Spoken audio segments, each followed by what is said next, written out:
예수 이름 높이여 다 찬양하여라. 감멸유관을 들여서 만유의 주 찬양.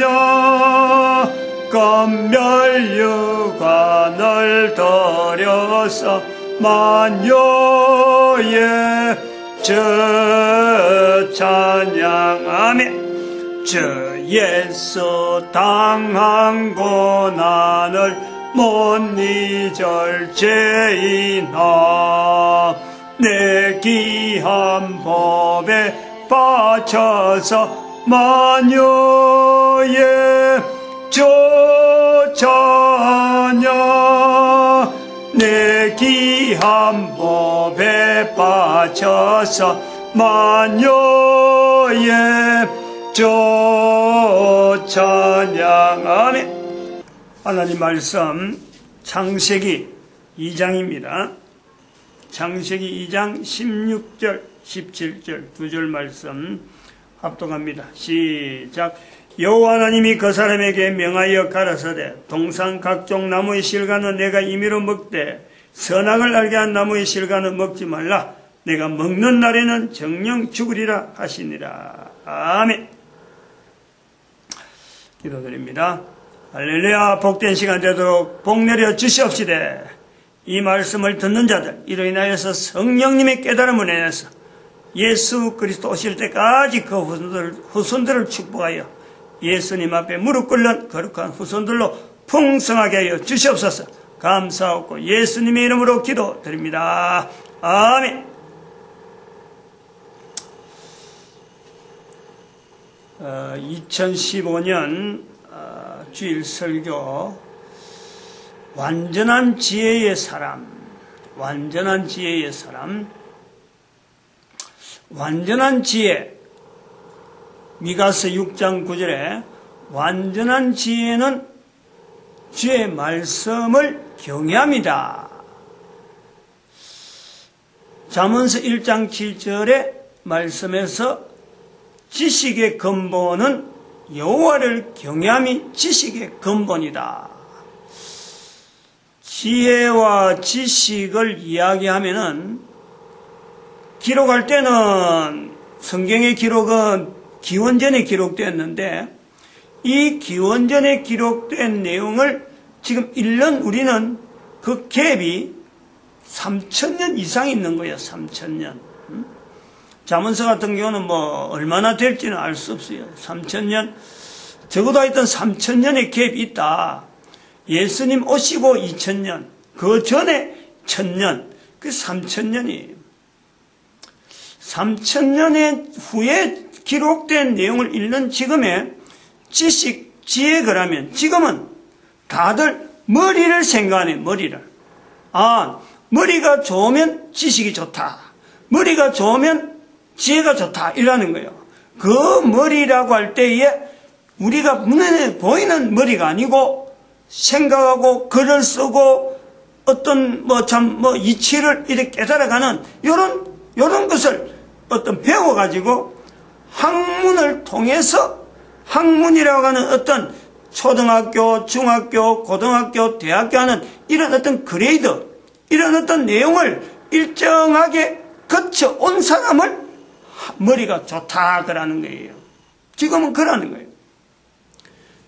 머리 좋다 안 좋다 모든 사람이 다 머리 좋다 이거는 맞는데, 이거는 맞을 수가 있는데 학교에 나와서 대학 박사학위가 몇 개 있다.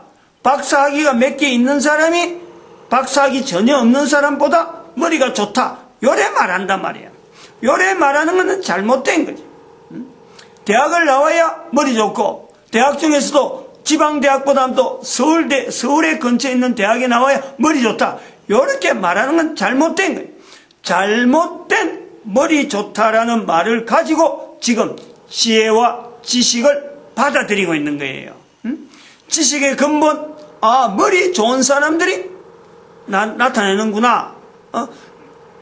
여호와를 경외하는 것이 완전한 지혜가 여호와를 경외하는 것이다. 주의 말씀을 경외하는 것이다. 그러면은 머리 좋은 사람들이 주의 말씀을 경외하는구나. 이렇게 연결해버리면 안 된다. 지금은 그렇게 한다는 거예요. 성경을 읽을 때 지혜와 지식이 나오면 머리 좋은 것, 책을 읽을 수 있고 공부를 했고 다른 사람이 모르는 언어를 쓸 수 있는 사람이 지혜가 있는 사람이고 지식이 있는 사람으로 이렇게 통용되어진다. 통용. 그래서 지혜의 근본, 완전한 지혜, 지식의 근본, 그러면은 그거는 교회 다니는 사람들이 성경을 읽으니까 성경책 안에 있는 내용 제한되게 한단 말이에요. 그러면 안 된다는 거지. 그런 내용에 벗어나게 해서 지혜와 지식이라고 하는 이런 표현은 대학 교육이라는 이런 제도가 인류사에 생기기 전에 대학 교육이 생긴 것은 불과 1000년도 안 돼요. 1000년도. 우리나라에 대학이 세워지는 것은 100년도 안 된다니까. 50년이면은 아마 그때부터 있을란지 50년 같으면은 대한민국 해방하고 얼마 후에 대학이 있었다라고 볼 수 있겠죠. 일본에서 대학을 갖고 있다가 일본에 있는 대학이 한국에도 대학이 생겨지다. 이런 것은 불과 50년, 60년밖에 안 돼요. 전 인류 가운데도 이게 500년, 지금부터 한 500년 정도밖에 안 되는 거예요. 이런 대학이 없을 적에 헬라 철학이라 하는 헬라 지역에 쓰던 이런 학문의 이 계통들, 그것부터 하면 2000년이 2000년. 헬라 지역의 철학 내용을 갖고 전에 오는 그걸 갖고 아카데미라 하는 표현을 하면 2000년이에요. 요 2000년보다 더 멀리 가는 것이 히브리 사람들이 가지고 유대인들이 가지고 있는 학문체계라. 학문체계. 어떤 식으로 학문체계가 있느냐, 하나님의 말씀을 기록하는 서기관들이 그들로 하여금 글자를 공부시켜서 그 속에서 하나님의 말씀을, 성경을 필사본, 성경을 남기는 거, 요거 교육시키기 위해서, 요걸 하기 위해서 교육을 시키는 거예요. 그 제도가 있는 거예요. 제도. 제사장 제도라 그래요. 제사장 제도. 그게 1000년, 예수님 오시기 전에 1000년 전도 다윗으로부터 질서가 잡히는 거예요. 다윗이 그렇게 질서를 잡을 때는 그 앞에 전통이 있었는데 그것부터 나가려고 하면 그것부터 또 1000년이 더 가야지. 모세 시대까지 또 가야 되겠지. 모세 시대로 가면은 비로소 애굽 사람들의 학문의 계통이 나오고 바벨론 사람들의 학문을 전수하는 그런 흐름이 나오는 거예요.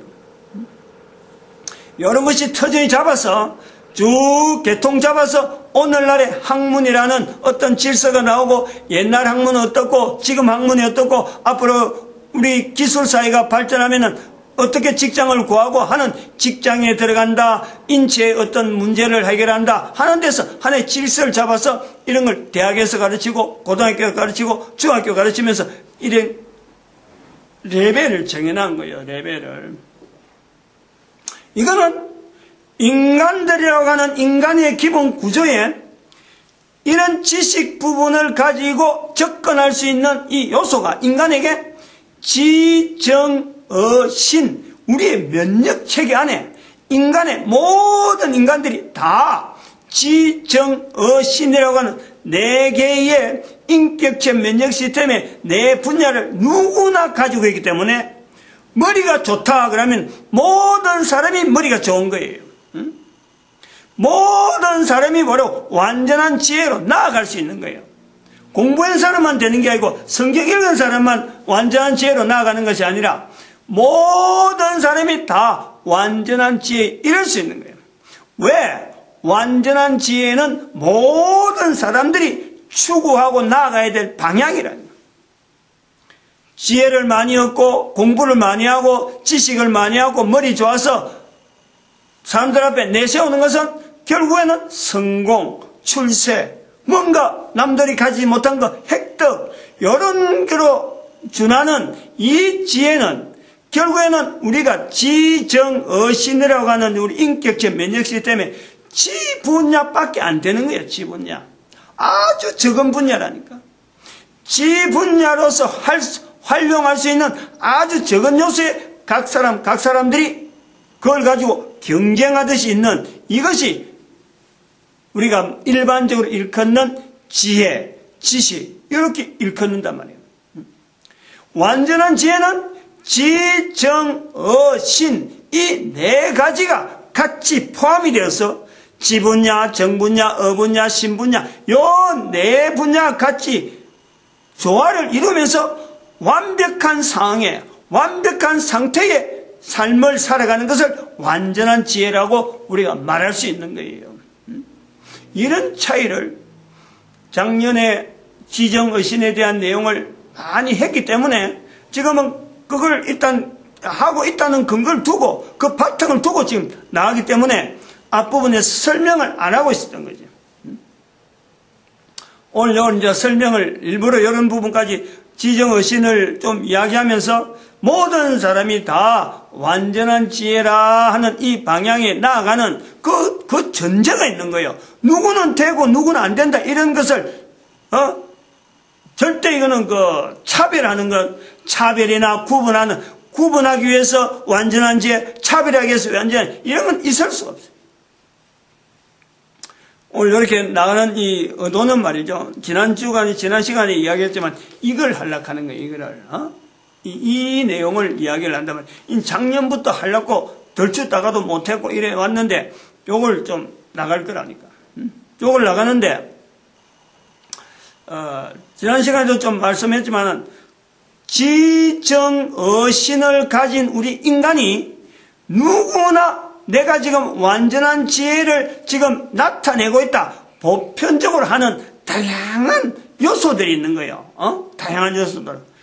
성공, 출세 이런 내용에 대해서 어떤 표준에서 누가 참 많이 가져가는 이런 내용을 갖고 하는 게 아니라 아무것도 안 가지도 건강을 잃어도 어쨌든 코로 숨을 쉬고 있는 사람이라면은 누구든지 완전한 지혜를 확인할 수 있는 교회 다니고 안 되면 관계없어요. 누구나. 성경 가지고 안 가지고 관계없어. 누구나. 그것에서 그런 요소가 여러 요소가 있는데 그 중에 용서라고 하는 용서라고 하는 부분을 말씀을 드린 거예요.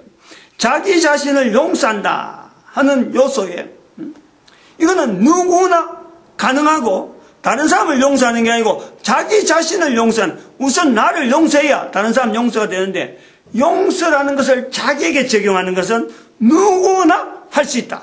그러나 하지 않는 사람들이 많다는 거예요.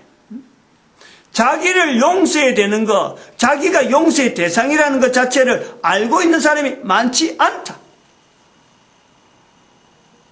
뭐냐? 용서에 대한 개념 자체가 어떻게 해서 용서라는 것이 성립되어지는지를 훈련을 안 받아보기 때문에 그것이 내가 나에게 용서한다 하는 것 자체를 모르는 거예요. 용서에 대한 적용을 많이 해보고 그런 걸 많이 들어봤으면은 다른 사람이 하는 거 듣고 또 용서라는 것이 어떤 의미다 하는 걸 알면은 자기에게도 적용할 수 있는 여러 가지 자기 스스로 해보면 되니까. 그러면 남들이 가르치는 게 아니니까. 그래서 시도를 해보는데 용서라는 이 개념 자체를 안 들어봤기 때문에 이게 지분야란 말이에요. 지분야. 지분야에 해당되는 용서라는 개념 자체를 듣지 못하기 때문에 정을 통해서 형성되어지는 관계에서도 용서를 못 해보고 자기가 또 형성되었는 자기를 만드는 어분야에 이 용서를 적용 못 해본 거고 신분야는 더구나 안 되는 거예요. 지정어신에서 용서라고 하는 이 개념을 적용하고 훈련하는 훈련은 개인이 자기가 얼마든지 누구든지 모든 인간들이 코로 숨을 쉬고 있는 동안에는 다 가능하다. 그러나 못하고 있는 사람이 훨씬 더 많다. 가장 보편적인 그리고 또 가장 필요로 한 이 용서조차 못하는데 다른 거 어떻게 연결하기가 쉽지 않다. 그래서 죄를 인식한다든지 또 우리를 이 땅에 만드신 하나님과 관계를 인식한다든지 이런 부분에 있어요. 우리가 누구나 해야 될 일인데 하지 못할, 설명하기가 힘드는 내용이 너무 많다. 이런 개념을 가지고 우리가 접근해야 돼요. 용서라는 개념에 하나 더 좀 보충적인 거, 또 그러고 이쪽으로 넘어가는 오늘 요 하는 데서 그 하나의 중간 과정에서 예화를 하나 들라 그래, 예화를. 텔레비전에 나온 거니까 내만 아는 게 아니고 텔레비전 나왔으니까 다들 아는 내용이에요. 다들 아는 내용. 오늘 주일이니까, 지난 주일인가? 주일 저녁에 하는 건가? 토요일 저녁인지 잘 모르겠는데, 프로 이름이 뭐예요? 10대 가수. 10대 가수. 어느 텔레비전, 어느 방송국에서 하는지는 잘 모르겠는데, 10대 가수 나오는데, 세 사람이,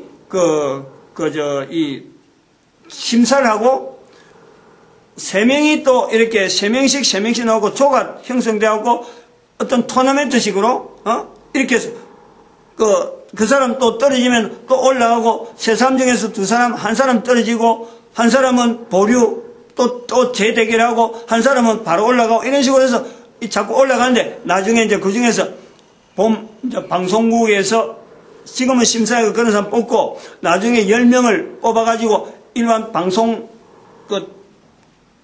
프로그램에다가 넣어가지고, 그 중에서 이제는 하나의 가수를 만들어가는 그런 내용인데. 근데 자세히 그걸 보면은, 노래를 누가 잘하나 못하나 하고 이제 평가를 하는 그 세 사람 앞에 서 있는 이 사람들의 입장을 보는 거예요. 내가 저 입장이 되면 어떻게 하는 그걸 생각하는 거예요.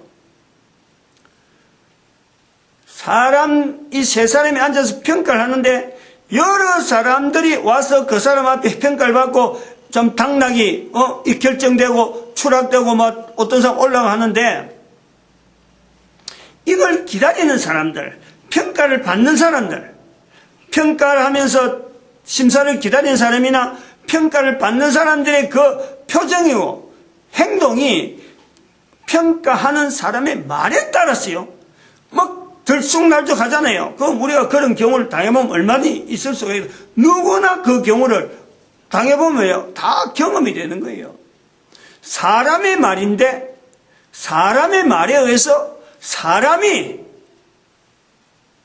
1대1로서 평가하는 사람과 평가받는 사람이 1대1에서 한 사람은 평가하는 자리에 있고 한 사람은 평가받는 자리에 있는데, 평가받는 사람의 그 행동 자체가 평가하는 사람의 말에 따라서 이 사람 평가할 때는 웃다가 저 사람 평가할 때는 막 울고 말이에요.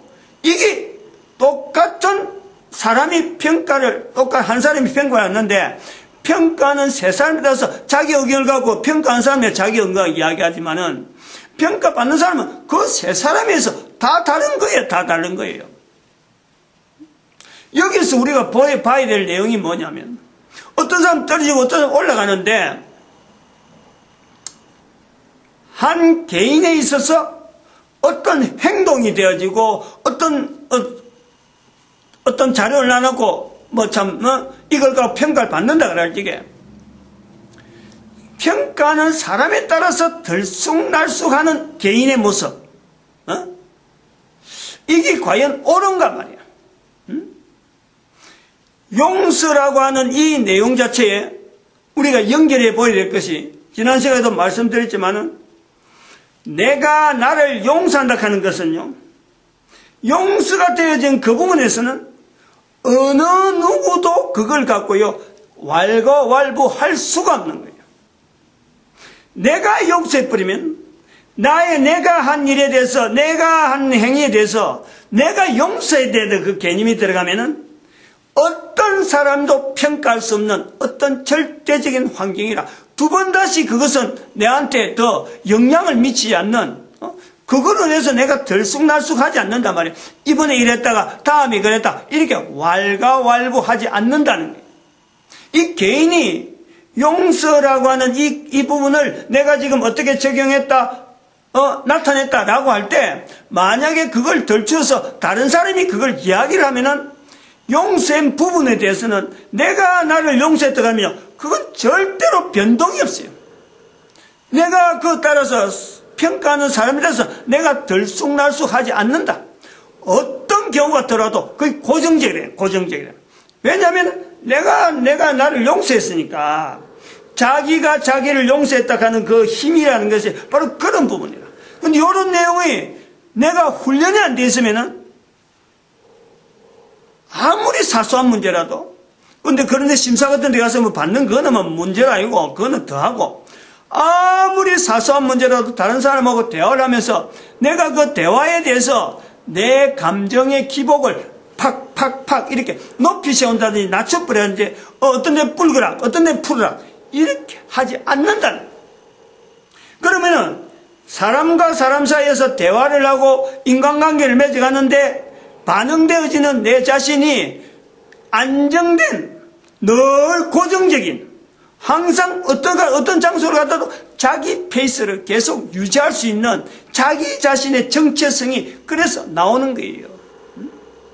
이 정체성과 더불어서 용서라고 하는 이 개념을 우리가 적용해 보는 거예요. 접근시켜 본단 말이에요.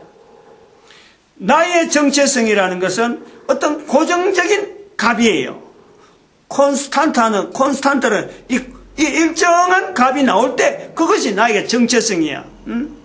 이 사람에게 이 사람이 세 사람이 평가하는데 한 사람이 높이 평가했다. 한 사람이 낮춰 평가했다. 그것 따라서 내가 들쑥날쑥 해버리면요. 그 사람은 정체성이 없는 거예요. 아직까지. 세 사람이 동일하게 평가를 해 나올 때에 그 사람의 정체성, 저 사람의 실력이 어느 정도다. 이렇게 되어지는 거지. 한 사람이 높이 나오고 한 사람이 낮춰 놓으면요. 그 중간치가, 그 평균치가 너무 차이가 나버리면 그 사람의 정체성, 그 사람의 실력은 알 수 없는 거예요.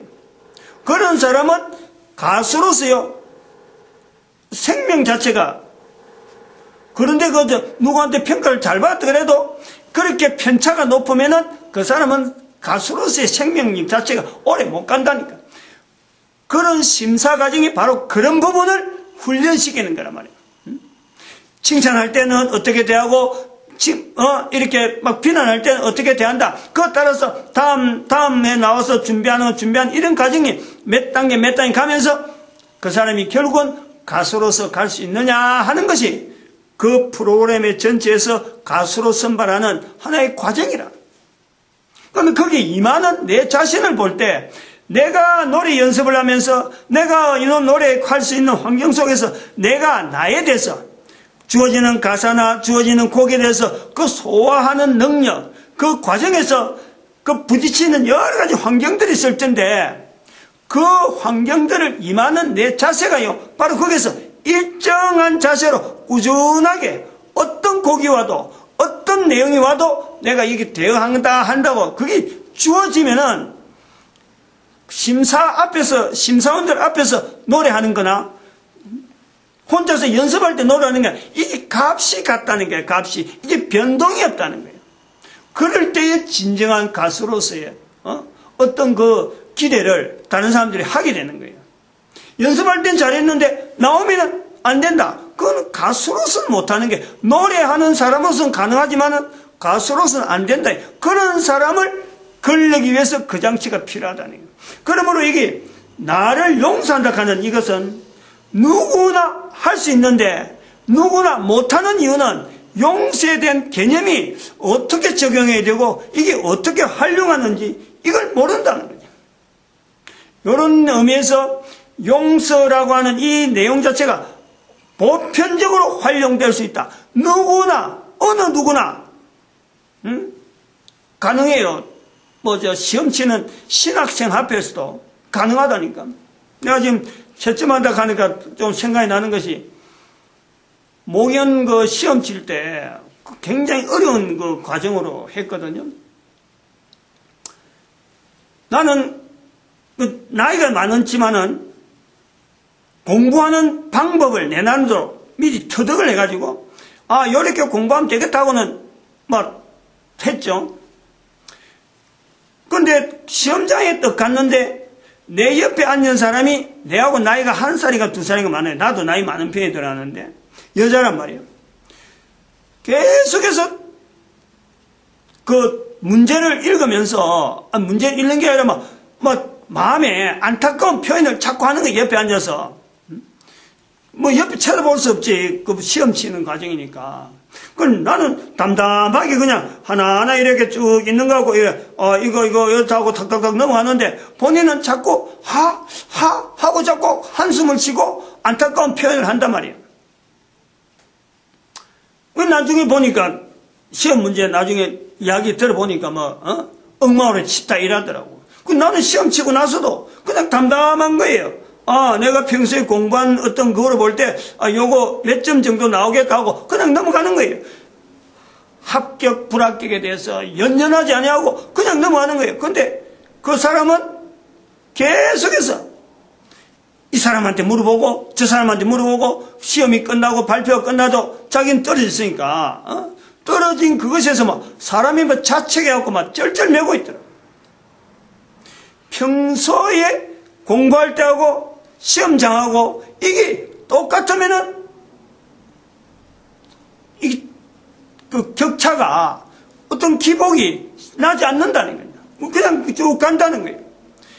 우리가 이 용서라고 하는 개념 자체를 내가 평소에 연습해보고 들어보고 이러면요, 사람들 사이에서 이런 관계성 이런 문제도 일정한 패턴으로 나타나. 일정한 패턴으로. 근데 사람들 사이에서 나타나는 문제가 용서가 제외되면 사람 사이에서요, 관계가 얼마나 악해지는지 몰라요.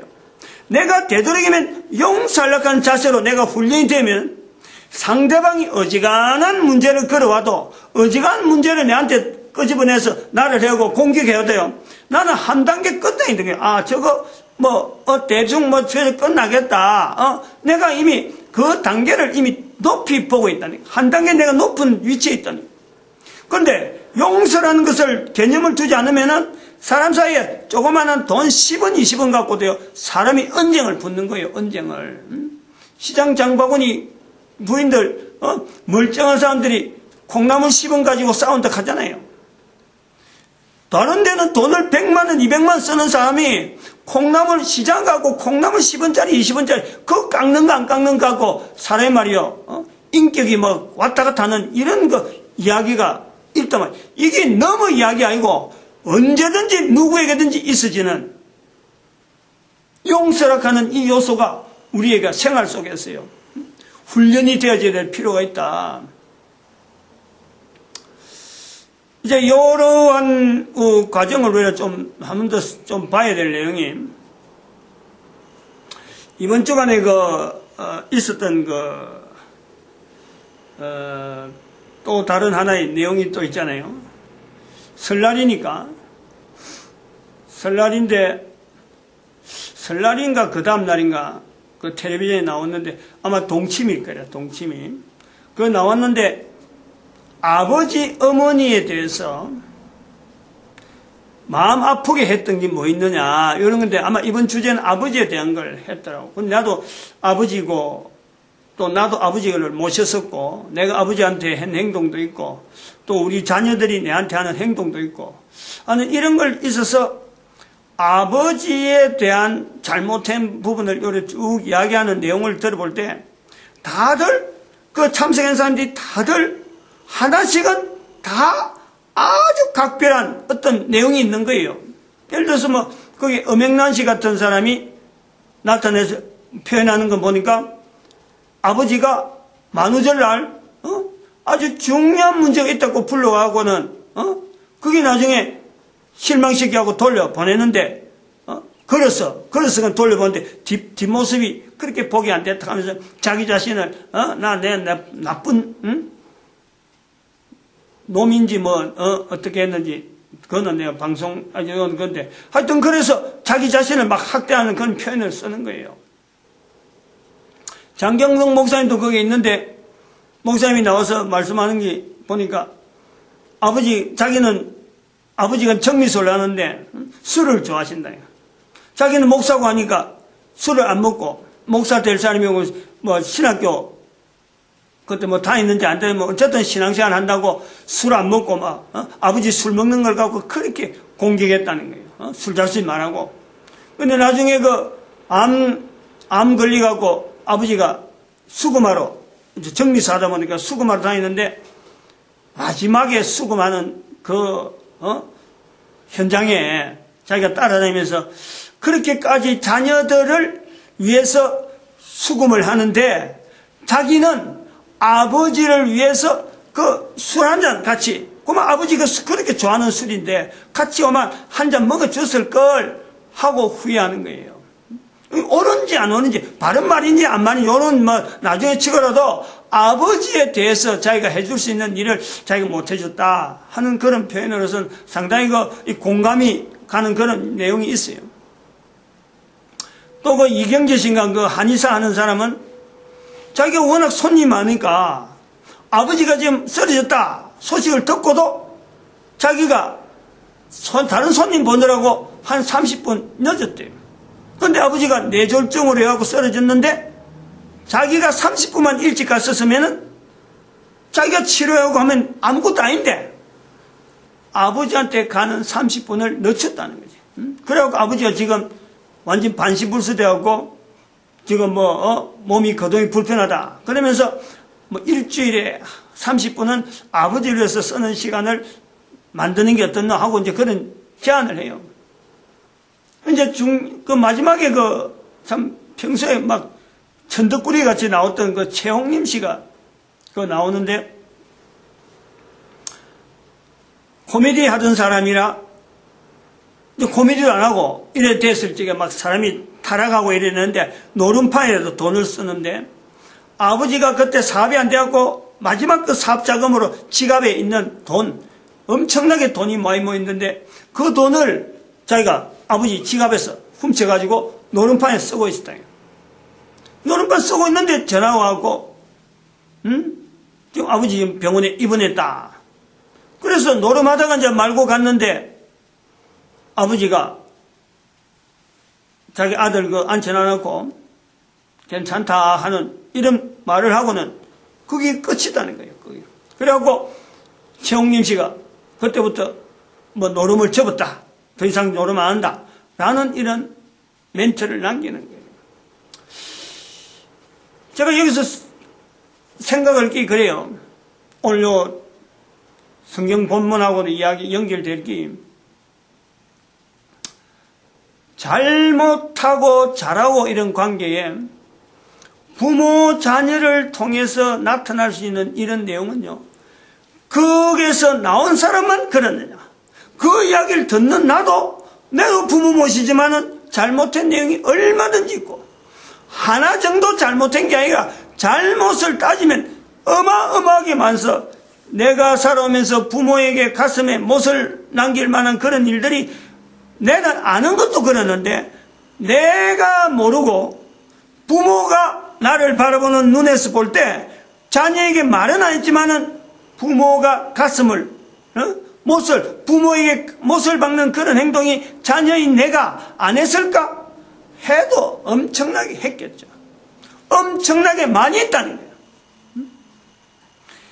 용서라고 하는 이 환경이 자녀를 기르는 내 모습에서 봐도 그렇지만은 자녀인 내가 부모를 모시고 있으면서도 부모와 관계에서 내가 용서하는 거, 나 자신에 대해 용서하는 거, 내가 자녀에게 용서하는 거, 이런 부분에서 훈련을 살아오면서 안 한 거예요. 그냥 넘어온 거예요. 내 자신도 그랬다니까. 용서를 일반적으로 적용하지 않았다는 거예요.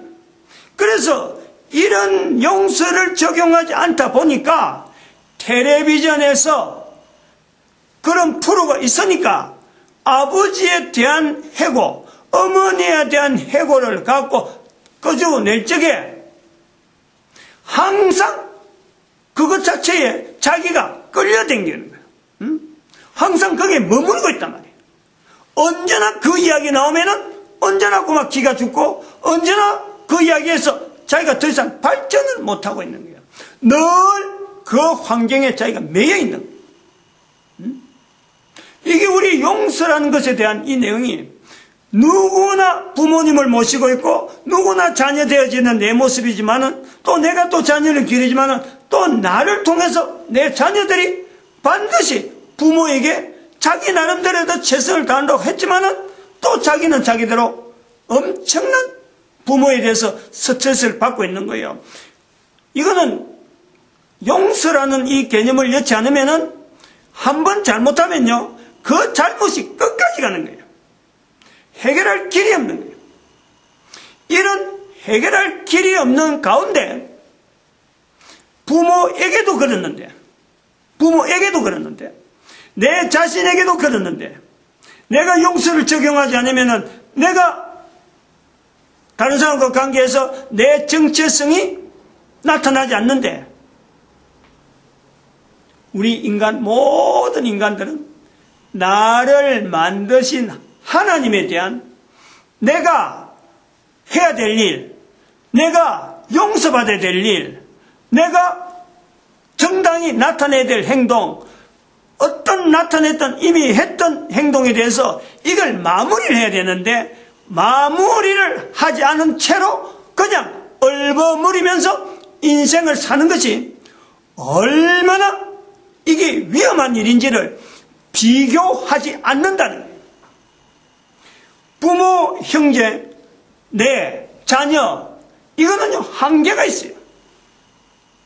부모님 살아 계실 때, 내가 살아 있을 때, 부모님이 살아 계실 때, 내 살아 있는 동안에 일어났던 일에 대한 내용만 이야기하는 거예요.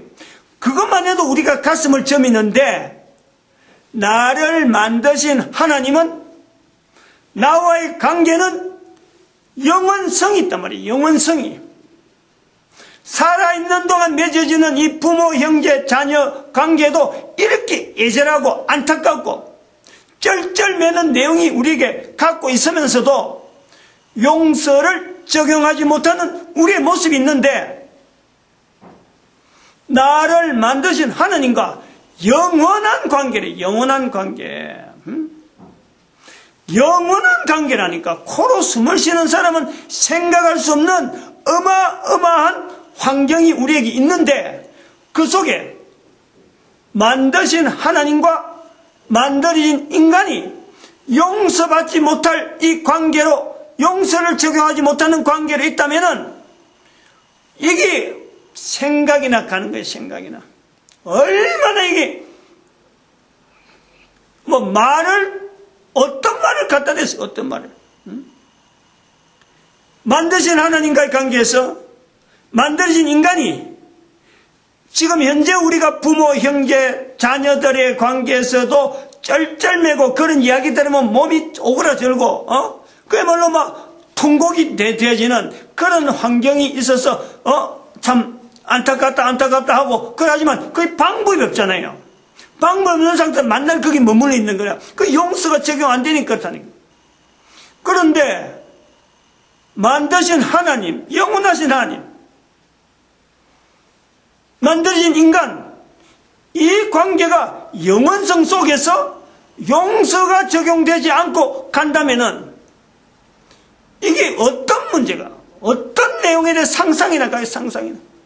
이게 안타까운 정도가 아니잖아요. 이거는 어떻게 표현하면 좋을런지 모르겠어요. 어떻게 이런 내용에 대해서 들어보지 못한 사람에 대해서, 들어보지 못한 사람이 이 내용을 처음 들을 때 이게 도대체 생각이나 가고 상상이나 가겠어요? 왜 하나님 되시는 예수님께서 하나님이시면서 인간의 몸을 입으시고 인간의 죄를 용서하겠다고 하나님이 마치 먼저 손을 내미는 것처럼, 마치 먼저 손을 내미는 것처럼 보여주신 그 내용이 하나님이 하시니까 하나님의 얼마나 답답한, 엄청난 답답한, 도대체 어느 인간도 이해하지 못하는 그 하나님이 가지고 있는 그 답답함, 그 답답함의 표현이 아니겠느냐. 예수님의 오심이 바로 그런 표현이 아니겠느냐. 그 답답함의 표현을 인간들이 그걸 알고 있느냐. 어떻게 알겠어요? 지식적으로 알겠어요? 정적으로 알겠어요? 안 그러면 환경적으로 알겠어요? 안 그러면 믿음으로 알겠어요? 신분야를 알겠어요? 이 네 가지를 몽땅 그려도 지대로 모를 수 있는, 아무리 알라 그래도 알 수 없는 이 어마어마한 깊이에 하나님의 제스처, 하나님의 인간 되심에 대한 하나님이 인간을 용서하고자 하는 그 내용의 깊이, 그걸 어떻게 인간이 언어로서는 제한된 언어로 쓰고 살아있는 동안에 서로 귀로 듣고 알아듣고 하는 이런 통로가 되어지는 이 정도 가지고 이해가 되어지는 과정을 가져야 되는데 어떻게 그걸 이야기를 하겠어요? 어떻게? 완전한 지혜는 바로 이런 걸 겨냥하고 있다니까. 완전한 지혜라고 하는 그 자체는 살아있는 사람을 떠나서는요 나타나는 게 아니에요. 살아있는 기회 동안에만 이 완전한 지혜가 적용이 되는 거예요. 그러므로 이 완전한 지혜는 사람의 힘으로는 어느 누구도 이게 내 힘으로 됐다 할 수가 없단 말이에요. 할 수가 없다. 완전한 지혜는 예수 그리스도 오심에 예수 그리스도를 통해서 하나님이 오셨다. 어떤 하나님이냐? 나를 지으신 하나님이 오셨다. 왜 오셨을까? 나와의 하나님과 관계에서 풀리지 않는 이 용서, 내가 미처 몰랐고 모르는 나로 하여금 어떻게 하든지 하나님의 용서라는 것을 깨닫게 하고 하나님께서도 인간과 관계에서 용서를 풀지 않으면 이게 영원성이 있으니까 하나님께서 직접 오셔야만 되는 그 답답함, 그 안타까움, 그 전체가 집약되어 있다는 거야. 집약. 이런 내용을 내가 살아있는 동안에 내가 깨닫는다면 내 삶이 하나님의 용서를 알지도 못하고 알려고 하지 않는 사람들이 살아가는 그 삶하고 내가 같을 수가 있나? 절대 같을 수가 없죠. 절대.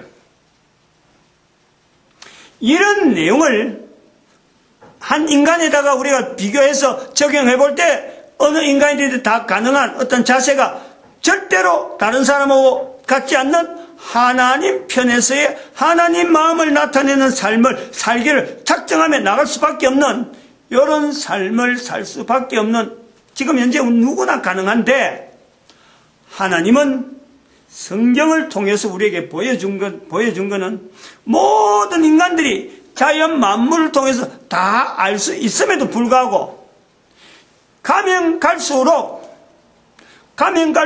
전쟁 문화가 발달되어 가서 사람을 죽이는 문화가 발달되어 가면서 하나님께서 인간을 사랑하시고 인간에게서 용서를 베풀어가는 이 내용을 무시하고 계속 멀리 가니까 이스라엘이라고 하는 한 민족을 통해서 가족을 통해서 민족을 만들고 단위를 자꾸 크게 하면서 세월이 2000년 동안 훈련시키고 난 뒤에 이 민족이 걸어온 발걸음을 성경의 기록물로 남기게 되어지는 섭리가 있는 거예요. 그 2000년 동안 훈련되어진 아브라함부터 예수님 오실 때까지 훈련되어진 이 이스라엘 민족이 또다시 2000년간은 날 없는 백성으로 보내고 그들이 남긴 기록물을 온 인류 가운데 퍼뜨리면서 예수 그리스도 하나님께서 오신 예수 그리스도와 연결시키는 그 과정이 2000년 보내졌다는 거예요. 그리고 마침내 1945년이 나타난 거예요. 인류사에 어차피 오는 시간이라 1000년 지나고 2000년 지나면서 1945년이 나타나는 거예요. 그 1945년에 이스라엘의 회복이라는 것은 그냥 일반 역사로 보면 똑같아요. 그런 한 땅에서 조그마한 팔레스타인에서 그런 일이 있었구나. 아무런 표시가 없어요. 그 아무런 표시 없는 사이에 2012년에 1945년의 사건을 다시 본 거란 말이에요. 70년이 지나서 1945년에서 70년이 지나서 지난 즈음에 2012년에 보니까 이스라엘의 역사라는 것은 하나님께서 하나님의 용서를 알지 못하고 살아가는 인간들의 그 답답함이 이스라엘이라고 하는 하나의 종족을 통해서 그들이 남긴 발자국의 성경의 내용에서 기록을 통해서 서로 상호 보완하면서 비추어지는 내용이 앞으로 적어도 1000년은 하나님께서 온 인류를 하여금 하나의 통일된 모습으로 모든 인간들이 인터넷 시대와 또 화폐 단위라든지 경제의 구성이라든지 이런 것을 지금까지는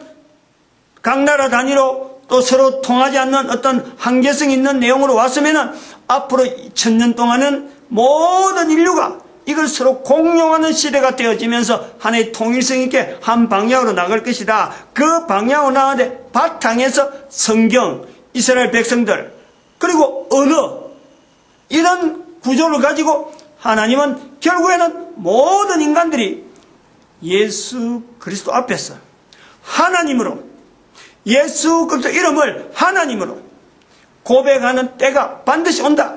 그 훈련하는 과정이 앞으로 1000년 있을 것이다. 인간을 가장 괴롭히는, 인간을 원수 삼는 사탄도 이 1000년 동안은 하나님은 옥에 가둬둔다. 이 구조를 2012년에 발견했다는 거 아니에요. 발견. 그래서 2012년부터 부활 통일 시대라 하고 선포를 했다. 하나의 요소냐, 하나의 요소. 개인의, 한 사람의 정체성, 우리 개인의 정체성을 어디서 찾을 거냐? 누구든지 가지고 있는 후회, 누구든지 인간사에서 나타나는 후회, 아무리 똑똑한 사람이라고도 아무리 자기가 할 수 있는 능력, 최대한의 능력, 여러 가지 환경을 넘보다도 더 강하게 가지고 있다는 사람이라도 그 사람의 한 행위에는요, 항상 실수가 나올 수밖에 없어요. 어느 누구나 잘못된 내용이 나온다니까. 그것도 부모에게 잘못될 수도 있고, 엄마에게 잘못할 수도 있고, 아버지에게 잘못할 수도 있고, 누구나 그 요소가 있다. 그렇다면 자기 자녀에게도 마찬가지. 이런 고리로 이어지는 일, 내가 잘못한 것에 대해서 누구나 잘못할 수 있다는 것에 대해서 이것을 가지고 용서라는, 누구나 보편적으로 할 수 있는 이것, 그리고 남들하고 대화하고 의논하지 않아도 자기에게 용서라고 하는 이 내용 자체를 적용하는 것은 누구나 가능하다. 그 가능한 속에 나를 만드신 하나님께서 나를, 인간을 용서해 주시려고, 용서해 주시려고 하는 그 제스처로서 하나님께서 직접 인간이 되어주셨다. 이것처럼 어마어마한 사건이 또 있겠느냐. 우주 만물을 만드신 하나님께서 우주 만물이 그냥 돌아가도록 다 준비해 놨는데, 창세 전에 이미 다 준비해 놓고 지금 진행되고 있는데, 인간이 잘못한 것 때문에 인간과 하나님과의 관계에서 하나님은 인간을 용서하고 계신다. 용서하려고 한다. 얼마든지 용서라는 이것이 하나님 앞에서 가능하다 하는 것을 계속해서 보여주시려고 하는데, 인간들이 계속 오해하면서 하나님은 겁난다, 하나님은 두려워하는 하나님은 인간을 자꾸 괴롭힌다, 이런 식으로 인간이 자꾸 멀어지니까 하나님 스스로 이 땅에 오셨다. 이 내용을 알아서 나타내려는데, 인간이 어느 누구든지 불가능하니까 예수님께서 오셔서 성령님에게 맡기는 거예요. 성령님에게 맡깁니다. 분명한 우리가 요소를 알아야 돼요. 부활 통일 시대는 예수님을 믿자 안 믿자 이게 중요한 게 아니에요. 그보다 더 예수님을 믿을 수밖에 없고 예수님을 따를 수밖에 없는 어떤 환경이 우리에게 이미 다 조성이 되어 있는데 그 환경을 우리가 무시한 거예요. 성령님을 인정하지 않았다. 마태복음 12장 31절 32절 바로 이 말씀을 두고 우리가 분명히 이야기해요.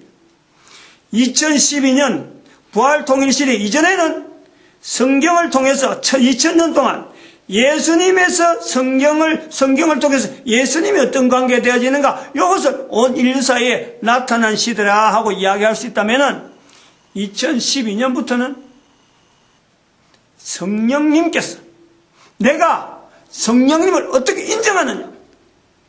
얼마나 내가 성령님을 깊이 인정하냐? 요게요. 아주 모든 생각과 모든 내용을 여기다 몰두를 시켜야 돼요. 왜냐하면 나로서는 아무리 해도 내가 만들어진 것이라든지 하나님께서 나를 만들었다든지 내가 또 이 땅에서 죽고 난 뒤에 내가 삶이 영원히 되어진다. 이거는 내가 생각하고 인간이 가지고 있는 경험이나 이런 것하고는 어느 누구도 불가능한 거예요. 그런데 이거를 가능하게 하시는 것은 바로 성령님의 섭리밖에 없단 말이에요. 이 능력을 기대하지 않으면 안 되는 거예요. 나에게 역사하시고 나를 도우시는 보혜사 성령님을 모든 인간들이 다 인정해야 된다. 요 일에 예수님을 믿어지고 하나님을 나를 만드신 하나님을 믿어지고 하는 내가 살아서 영원히 살아간 이런 존재가 되어지는 것은요, 성령님의 철저한 섭리 외에는 아무런 방법도 없다. 여기에 대해서 우리가 철저해야 돼요. 이 철저한 가운데 이 성령님에 대한 표현을 이제 우리가 지난 시간부터 하겠다 하는 이 내용을 이제 들어간다는 거야. 너무 큰 소리 쳐서 그러는지 힘이 좀 빠지는데 요 인류 역사도를 이제 들어갈 거예요. 이 인류 역사도하고 연결이 돼야 돼요. 왜 인류 역사도하고 연결되느냐? 인류를 이렇게 펼쳐서 펼쳐놓고 보면 70억의 인구가 지금까지 현재 우리 전 인류 가운데 존재하고 있는 이 부분이 나름대로 다 역사가 있는 거예요. 한 사람의 이력, 한 사람의 가정은요, 전체가 다 그게 하나의 역사라. 그러면은 인류가 70억이라 그러면은 70억 개의 인류 역사가 있는 거예요, 역사가.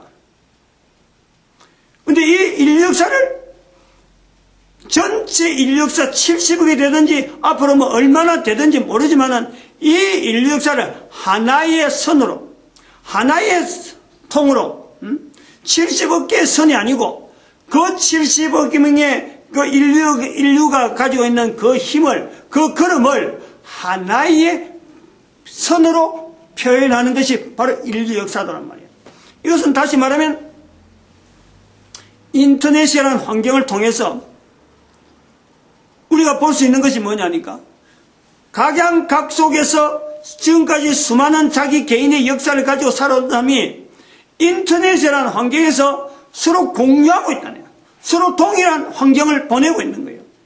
인터넷이라는 환경을 통해서 서로 소통이 되어지는 거예요. 인터넷이라는 환경을 통해서 서로 동일한 정보들이 그냥 퍼지고 있는 거예요. 다시 말하면 하나로 되어진다. 하나로. 통일이 되어진다.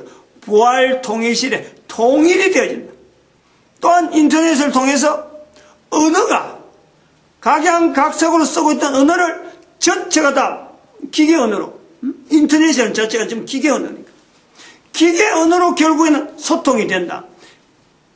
바벨탑 사건 이후로 흩어졌던 인류 언어가 하나의 언어로 바꿔지고 있는 거예요.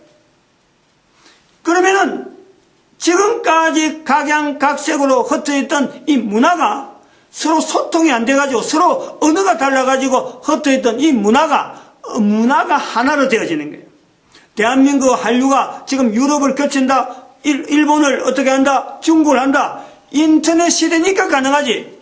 옛날 시대도 말 타고 낙이 타고 갔을 때는 어림도 없는 거란 말이에요. 그러므로 인터넷 시대는 하나로 뭉쳐가는 이 내용을 보는데, 바로 1945년에 이스라엘의 회복이라는 이 사건을 통해서 인류의 전반적인 흐름을 하나의 통으로 보는 시각이 보였다. 그러므로 인류 역사도는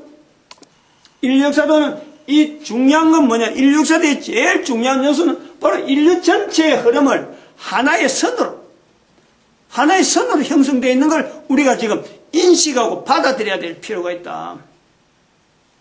요거예요. 여기 인류 역사도를 지난 시간에도 말씀드렸죠. 아벨부터 시작해서 요 선을 따라와야 돼요. 요거 좀 주목을 해야 돼요. 인류 역사들을 아벨로부터 쭉 하는데 이게 밑으로 쳐진단 말이에요. 이 부분이 파란 선에 있는 이 부분이 인류의 마지막 부분이에요. 마지막. 이게 종말이에요. 종말. 그래서 인류 종말에 노아 홍수에 인류 종말돼서 노아 홍수에 다 죽어버렸어요. 8명만 남아갖고 다시 8명만 남아서 요 선으로 이제 들어가는 거예요. 요 선. 사람들이 현재 살아가고 있는 요 보라색 요 선까지 쭉 내려갔다 올라간단 말이에요. 그리고 이 인류가 다시 또 바벨탑 사건이 쭉 흩어져서 요 선으로 따서 인류가 쭉 가면서 또 마지막 선이 오는데 바로 이때 예수님께서 오셨단 말이에요. 예수님께서. 그래서 다시 올라가는 거예요. 회복되는데 이 회복되는 이 회복력이 어디까지가 회복되느냐. 아브라함 후손들이 준비되었던 아브라함 후손들이 가져왔던 그 선까지 땡긴단 말이에요. 그리고 그래서 아브라함 선에서부터 아브라함 후손들이 가져온 이 선이 예수님 오심으로 말미암아 요 선을 보라색 선을 회복하기 위해서 방향을 해서 이제는 여기서 터닝을 하는데 안 그러면 예수님 안 오더라면 인류는 바로 여기서 종말이야. 종말. 끝나는 건데 예수님 오셔서 땡겼다는 거지. 땡겨서 여유를 뒀다. 다시 한번 여유가 생겼는데 그래서 이 선으로 회복하는 힘을 가지고 이제 방향을 가서 나가는데 590년에 교황령이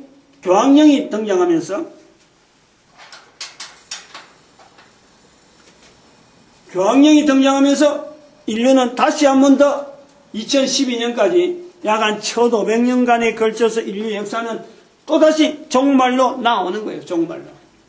그래서 여기 2012년을 인류의 종말이다. 그때 선포한 거예요. 인류의 종말. 근데 이 인류의 종말은 여기서 그냥 그냥 몰살로서의 종말이 아니라 앞으로 회복하기 위한 종말이에요.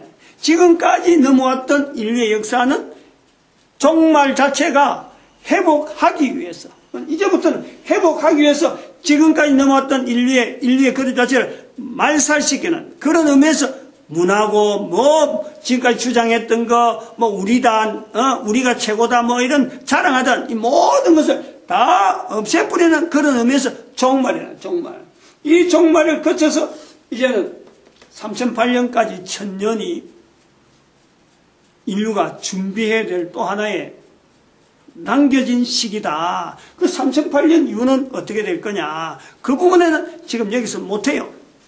그건 앞으로 2508년이 지나면은 또 이런 내용을 갖고 이야기할 사람이 또 누군가 나올 거예요. 지금부터 500년 후가지면은 이런 이야기 가지고 할 사람이 나올 건데, 어떻게 이야기할지는 나는 모르겠지. 3008년까지는 어쨌든 예수님 오시는 데에 준비, 요 과정이 되는데, 인류 역사들을 통해서 우리가 봐야 될 부분이 요 부분을 이야기했잖아. 지금 여기에서. 요 부분을 이야기하는 것은 요거 위에, 요것은 일반적인 사람들이 하나님을 마음에 두기를 싫어하고, 로마서 1장에 있는 말씀에 1장 28절에 있는 말씀, 마음에 하나님을 두기 싫어하고, 또 레위기 5장 1절에 있는 말씀에처럼 사람 앞에서 정인되기를 싫어하는 거예요. 정인되어지지 않는 그 죄악 가운데 있는 모든 인간들의 모습이 여기에 들어가는 거예요. 그래서 이 부분에서 이렇게 방향이 쭉 내려왔다. 전반적인 형태는 이렇게 되고, 또 이스라엘 백성들이 이런 모양이다. 여기 와갖고 아벨은 요렇게 아벨부터 쭉 해서 여기서 땡겨졌다 하는 이런 내용은 바로 여기에 의해서 요거에서 위에 요것을 땡길 수 있는 힘이 있는 거예요. 노아 홍수의 힘이 8명의 8명을 통해서 하나님께서 인간을 구원하려고 하는 그 힘이 일로 땡기는 거예요. 여기도 마찬가지. 여기 지금 여러한 행동을 여기 나오잖아요. 요셉 나오잖아요. 요셉, 다윗, 에노 하는 이런 힘들이 있어서 이걸 땡겨가는 거예요. 이렇게 이런 데서 활동하는 사람들이 요렇게 더 악해질 수 있는데 이걸 땡겨가는 거예요. 이렇게.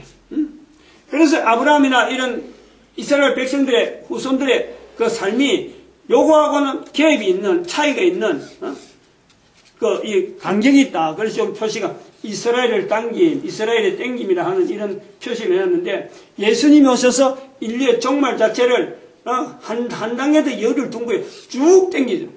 예수님이 오셔서.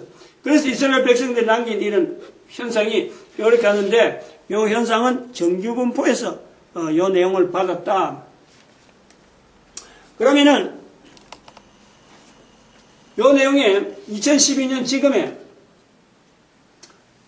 이제는 인류가 이렇게까지 수천 년 동안에 걸쳐왔던 인류의 그 흐름 자체가 올렸다 내려갔다가 또 내려갔다가 또 내려가는 이런 한 뭐 크게 보면 세 단계에 걸쳐서 여기 왔다 보는데, 이 인류가 이 인간이 지금 현재 인류의 상태가 1000년 동안에 이렇게 땡기잖아요. 이거는 어마어마한 급하게, 굉장히 급하게 땡기는 거다. 이렇게 급하게 땡기는 거는 지금까지 인류 문화로 가만히 놔뒀다가는 나타나지 못할 현상인데, 바로 여기에 우리가 의뢰하는 것은 사람의 힘으로 되는 것이 아니라 성령의 힘을 전적으로 의지할 때만 이게 가능하다. 요 개념이 있단 말이에요. 그래서 이 내용에서 밑에 있는 이 기본적으로 우리가 지금 현재 살아가는 인류의 모습에서 위에 있는 상황, 요 위에 있는 상황을 성령님의 사에게, 성령님한테 의존해서 나아가는 우리 인간들의 모습, 그 내용을 이야기를 하는 거예요. 염두에 둔단 말이에요. 그래서 이거는 오래전에 이미 그렇게 하려고 그래놨다. 요거는 2014년도에 이미 요 내용을 일자 했어요. 하다가